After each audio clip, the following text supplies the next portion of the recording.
UP के CM Yogi Adityanath ने कहा है कि मां शाकुंभरी से समर्थित सहारनपुर में मैं अपनी सरकार के 2 साल का रिपोर्ट कार्ड लेकर आपके बीच आऊंगा। केंद्र और राज्य सरकार की सभी योजनाओं का लाभ यहां की जनता को मिले, हमने ये सुनिश्चित किया है और माफियाओं से मुफ्त हो चुका है। शक्कर की मिठास और लकड़ियों की नक्काशी वाले इस जनपद में अब अपना विश्वविद्यालय भी होगा।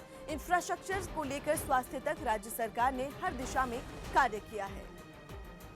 लखनऊ से ब्रेकिंग न्यूज दे रहे हैं अजीत सिंह। प्रियंका गांधी 25 मार्च से 3 दिन के दौरे पर यूपी में रहेंगी, जहां वो जनता से सीधे संवाद करेंगी। इस दौरान वो बस से चुनावी संवाद भी करेंगी। प्रियंका गांधी का यह दौरा अवध के 5 क्षेत्रों में होगा और वहां से वो रैलियां भी करेंगी।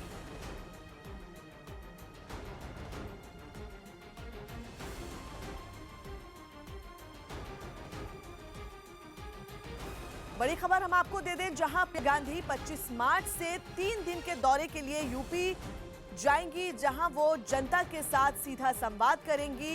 इस दौरान वो बस से चुनावी संवाद करेंगी। इससे पहले उन्होंने नाव यात्रा की थी और इस बार बस से चुनावी संवाद करेंगी। प्रियंका गांधी का ये दौरा अवध में 5 क्षेत्रों में होगा, जहां वो रैलियां भी करेंगी।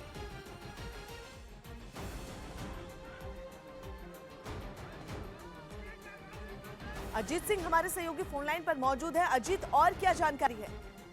बिल्कुल फराज, देखिए प्रियंका गांधी को इस बात का पूरा इल्म है कि अगर उत्तर प्रदेश जीतेंगे तभी दिल्ली जीत पाएंगे। और इसके पहले उन्होंने प्रयागराज से बोट यात्रा की थी, काशी यानी वाराणसी जो प्रधानमंत्री का संसदीय क्षेत्र, और इस बार यानी कल से लेकर 27 तारीख तक वो यूपी में रहेंगे। और इस बार उन्होंने अयोध्या को चुना, यानी अवध क्षेत्र को चुना है, जहां पर वो 5 जनसभाएं करेंगे और लोगों से मुलाकात करेंगे। और सबसे बड़ी बात, पहले बोट से और अब बस से वो संवाद यात्रा करेंगे और बस से यात्रा करेंगे, लोगों से संपर्क करेंगे, क्योंकि 41 सीटों की वो प्रभारी हैं पूर्वांचल की। लिहाजा वो जानते हैं कि अयोध्या, काशी और प्रयागराज को साधना होगा, तभी अपनी सीटों की संख्या बढ़ा पाएंगे। तो निश्चित तौर पर ये दौरा उनका काफी महत्वपूर्ण होगा। और बीजेपी के लिए, क्योंकि लगातार प्रियंका गांधी नए नए तरीके अपना रही हैं लोगों से मिलने के, लोगों से बात करने के लिए, और नया नया मार्ग चुन रही है। पहले नदी की यात्रा और अब बस यात्रा।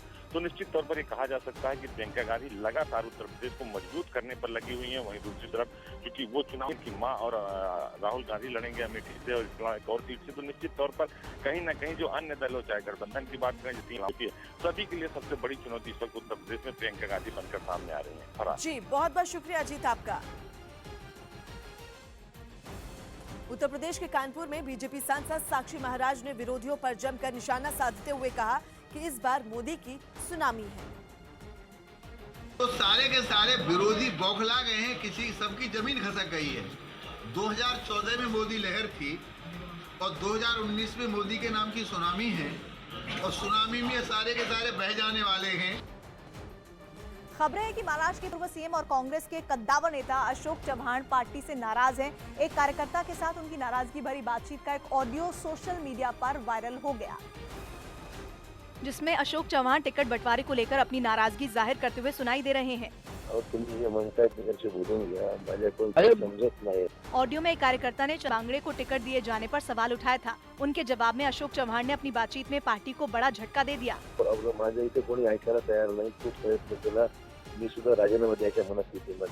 हालांकि बाद में अशोक चव्हाण ने कांग्रेस के बड़े नेता मुकुल वासनिक से पार्टी से किसी भी तरह की नाराजगी पर चुप्पी साध ली।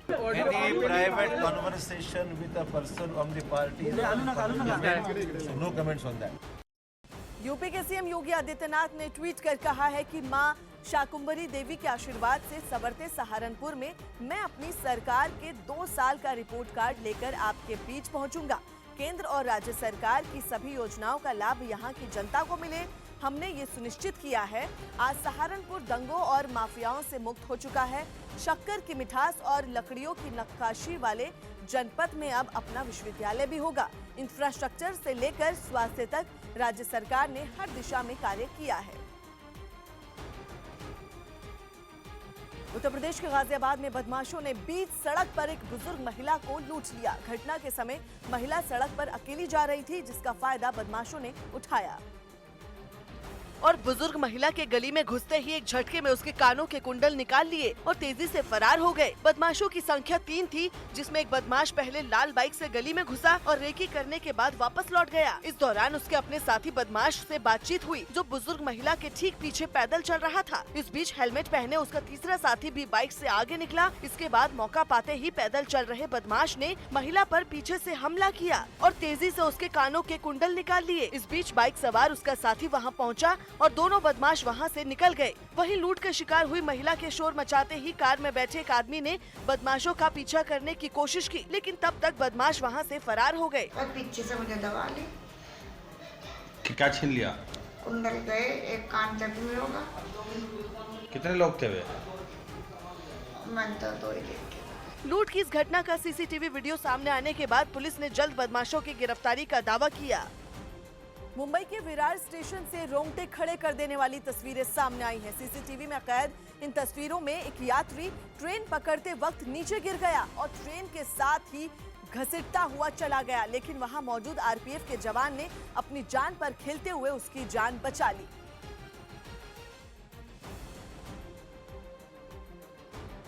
ब्रेकिंग न्यूज दे रहे हैं अनुराग ढांडा। मशहूर हरियाणवी डांसर सपना चौधरी के चुनाव लड़ने पर सस्पेंस बना हुआ है। पहले ये कहा जा रहा था कि वो मथुरा से चुनाव लड़ सकती है, लेकिन कांग्रेस ने मथुरा से महेश पाठक को टिकट दिया है।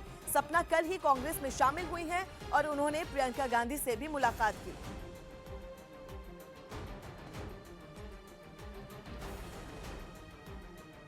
बिहार में कई दौर की बातचीत के बाद एनडीए की तरफ से राज्य की सभी 40 लोकसभा सीटों के लिए उम्मीदवारों के नाम का ऐलान कर दिया गया। इस लिस्ट में बीजेपी के कई बड़े नेताओं के नाम भी गायब रहे। बीजेपी ने कुल 6 मौजूदा सांसदों का टिकट काटा है, जबकि शाहनवाज हुसैन भी इस बार खाली हाथ रह गए। जिन्हें उम्मीद थी कि भागलपुर सीट जेडीयू को देकर पार्टी उनके बारे में जरूर कुछ सोचेगी, उन्हें तो दूसरी सीट से भी टिकट की उम्मीद थी, लेकिन बीजेपी ने उन्हें कोई सरप्राइज नहीं दिया। भागलपुर सीट जेडीयू को मिलनी थी और जेडीयू को ही मिली। भागलपुर श्री अजय कुमार मंडल, जनता दल यूनाइटेड, वर्तमान में विधायक भी हैं। शाहनवाज हुसैन अररिया सीट से टिकट की इच्छा जता रहे थे। वो सीट भी बीजेपी ने पार्टी नेता प्रदीप सिंह को दे दी। प्रदीप सिंह 2014 में भी अररिया सीट से चुनाव लड़े थे, लेकिन उन्हें हार का सामना करना पड़ा था। पार्टी ने बड़ा दिल दिखाते हुए 2018 में इस सीट पर हुए उपचुनाव में भी उन्हें टिकट दे दिया था, लेकिन वो तब भी जीत नहीं पाए थे। इसलिए शाहनवाज हुसैन को टिकट की उम्मीद थी, जो बिहार एनडीए के उम्मीदवारों के ऐलान के साथ टूट गयी। हालांकि टिकट न पाने वाले नेताओं में शाहनवाज हुसैन अकेले ही नहीं है। खबर है कि बीजेपी के अंदर कई बड़े नेता इस लिस्ट से खुश नहीं हैं। जिन 6 सांसदों का टिकट कटा है, उन्होंने तो बीजेपी को तेवर भी दिखाने शुरू कर दिए हैं। हालांकि पार्टी के अंदर जो भी चल रहा हो, बीजेपी को तो यही लगता है कि वो इस बार 40 की 40 सीटों पर जीत दर्ज करने में कामयाब रहेगी। बिहार की 40 की 40 सीटों को जिताने का हमारा एनडीए का पूरा संकल्प है, उस पे आगे बढ़ेंगे। बिहार में बीजेपी और जेडीयू 17 सीटों और रामविलास पासवान की लोक जनशक्ति पार्टी 6 सीटों पर चुनाव लड़ेगी। ये फॉर्मूला भी बड़ी मुश्किल से तय हुआ था और बीजेपी में मुश्किलें भी सीटों के इस फॉर्मूले के बाद बढ़ी थी। वो इसलिए कि बीजेपी को 22 सीटों से सीधा 17 सीटों पर आना पड़ा था। तभी ये तय हो गया था कि इस बार कई सांसदों को घर पर बैठा दिया जाएगा। हालांकि कई सांसदों पर बिहार बीजेपी ने भरोसा भी दिखाया है।